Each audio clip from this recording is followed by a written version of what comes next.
আপনাদের সকলকে আজকের ক্লাসে স্বাগতম। আজকে আমরা আলোচনা করব মৌলিক সংখ্যা নিয়ে। মৌলিক সংখ্যা কি, মৌলিক সংখ্যা কিভাবে বের করতে হয়, এটি নিয়ে মূলত আজকের ক্লাসটি। তো চলেন, আমি এখানে একটি মৌলিক সংখ্যার সংজ্ঞা লিখে দিয়েছি। তো চলেন আমরা সবাই সংখ্যাটা একবার পড়ে নেই। এখানে বলা হয়েছে দুই বা ততোধিক সংখ্যার সাধারণ গুণনীয়ক শুধু এক হলে সংখ্যাগুলো পরস্পর সহমৌলিক।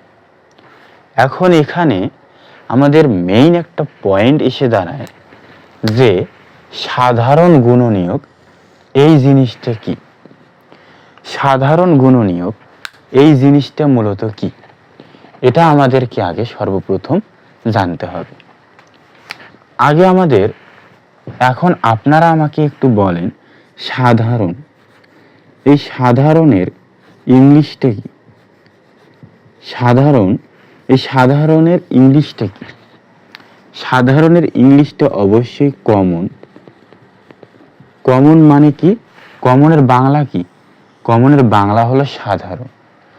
এখন এখানে একটু দেখেন, মনে করেন আমার কাছে একটি সেট আছে, মনে করেন এ। এখন এ সমান আমরা কিছু সংখ্যা লিখব।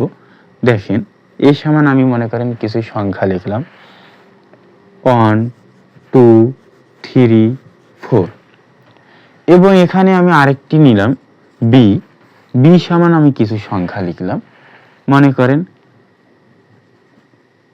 5 6 7 4 3। এখন এই যে কমন, কমন জিনিসটা কি বা সাধারণ জিনিসটা কি, সেইটা আগে বোঝার চেষ্টা করি। এখন আপনারা একটু আমাকে বলেন তো, এ আর বি এই দুইটির সঙ্গে যদি, মানে আমি এ আর বি কে যদি তুলনা করি, তাহলে এখানে এ এর সাথে বি এ দেখেন তো, এতে কত আছে? 3 আছে। আবার বিতেও দেখেন তো 3 আছে কিনা, অবশ্যই আছে। আবার এতে দেখেন তো 4 আছে, বিতেও 4 আছে। তাহলে এখানে কমন এ আর বি এর মধ্যে কমন জিনিস কয়টা আছে? কমন জিনিস আছে দুইটা, একটা হলো 3 আর একটা হলো 4। কমন জিনিস কয়টা? কমন জিনিস হলো দুইটা, একটা হলো 3 আর একটা হলো 4। তাহলে সাধারণ, সাধারণ জিনিসটা কি বা কমন জিনিসটা কি, এটা কি আপনারা বুঝেছেন? এটার কমন জিনিসটা আমরা কখন ব্যবহার করি? যখন দুইটি কিংবা তার অধিক জিনিস থাকে, তাদের মধ্যে তুলনা করার ক্ষেত্রে, তাদের মধ্যে সেম একই রকম যে জিনিসগুলো আছে, সেই জিনিসগুলোকে আমরা শুধু সাধারণ কিংবা কমন বলে থাকি। ঠিক আছে? তো এখানে সাধারণ গুণনীয়ক মানে হলো কি, গুণনীয়কের কমন জিনিসটা কি? ধরেন আমার কাছে একটি সংখ্যা আছে 2। 2 এর আমি গুণনীয়কগুলো লিখতেছি। 2 এর গুণনীয়ক মনে করেন 1 এবং 2। এখন এখানে দেখেন আমি আরেকটি সংখ্যা নিচ্ছি, ধরেন 3। 3 এর গুণনীয়কগুলো আমি লিখতেছি। 3 এর গুণনীয়ক কত? 1 এবং 3। এখন দেখেন তো 2 আর 3 এর মধ্যে 2 এর এখানে গুণনীয়ক কত? 1। আবার 3 এর এখানে গুণনীয়ক কত? 1। দেখেন 2 এর গুণনীয়ক 1, আবার 3 এর গুণনীয়ক 1। তাহলে এখানে সাধারণ গুণনীয়ক অথবা কমন গুণনীয়কটা কত? 2 আর 3 এর মধ্যে সাধারণ গুণনীয়ক বা কমন গুণনীয়কটি কত? 1। 2 আর 3 এর মধ্যে সাধারণ গুণনীয়ক বা কমন গুণনীয়ক হলো 1। এখন আমি, চলেন সংখ্যাটা মানে সাধারণ গুণনীয়ক জিনিসটা কি, এটা যদি আপনারা বুঝতে পারেন, তাহলে এখন চলেন আমি সংখ্যাটা আপনাদেরকে একটু পড়ে শোনাই। এখানে সংখ্যাতে কি বলা হয়েছে দেখেন তো। সংজ্ঞাতে এখানে সংজ্ঞাতে কি বলা হয়েছে দেখেন তো, সংজ্ঞাতে বলা হয়েছে 2 বা ততোধিক সংখ্যার সাধারণ গুণনীয়ক শুধু এক হলে সংখ্যাগুলো পরস্পর সহমৌলিক। মানে কি? মানে খুব সহজ। দেখেন, আমার কাছে মনে করেন আমি দুইটি সংখ্যা নিলাম, একটি হলো 8 আর একটি হলো 15। এখন আমি 8-এর গুণনীয়কগুলো লিখতেছি। 8-এর গুণনীয়ক কত কত হতে পারে আমাকে দেখতে হবে। 8কে কত কত দ্বারা ভাগ যায়? 8কে কি 1 দ্বারা ভাগ যায়? অবশ্যই যায়। 2 দ্বারা ভাগ যায়? অবশ্যই যায়। 3 দ্বারা যায়? 4 দ্বারা যায়? যায়। 4 দ্বারা যায়, কিন্তু 3 দ্বারা যায় না। 8 দ্বারা যায়? অবশ্যই যায়। তাহলে 8 দ্বারাও ভাগ যায়।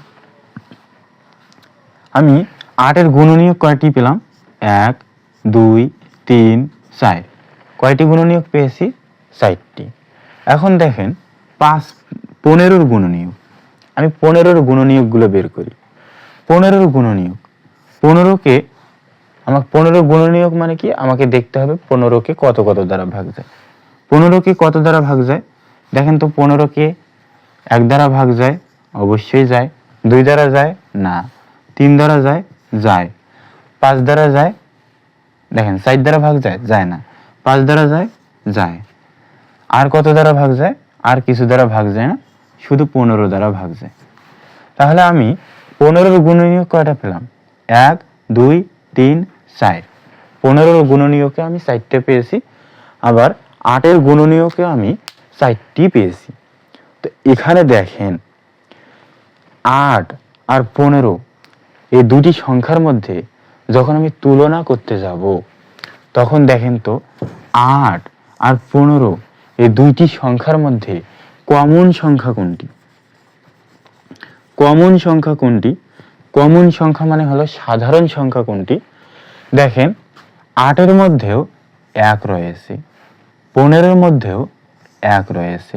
তাহলে 8 আর 15-এর মধ্যে সাধারণ সংখ্যা কত? 1। দেখেন তো 8-এর মধ্যে 2 আছে, 15-এর মধ্যে কি 2 আছে? নাই। তাহলে এটা কি সাধারণ সংখ্যা? না। আবার দেখেন 8-এর মধ্যে 4 আছে, 15-এর মধ্যে কি 4 আছে? নাই। তাহলে এটা কি সাধারণ সংখ্যা? না। তাহলে 8-এর মধ্যে দেখেন 8 আছে, 15-এর মধ্যে কি 8 আছে? নাই। তাহলে এটা কি সাধারণ সংখ্যা? না। তাহলে এখানে আমি সাধারণ সংখ্যা বা কমন সংখ্যা কয়টা পেলাম? শুধু একটা। কি পেয়েছি? 1। তাহলে এখানে আমাদের সাধারণ গুণনীয়কটা কত?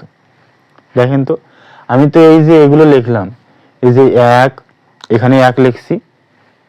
দেখেন এখানে 8-এর লিখছি, এগুলো কি? 8-এর এই যে 8-এর এগুলো কি? এগুলো সব গুণনীয়ক। আবার 15-এর এগুলো কি? এগুলো সব গুণনীয়ক।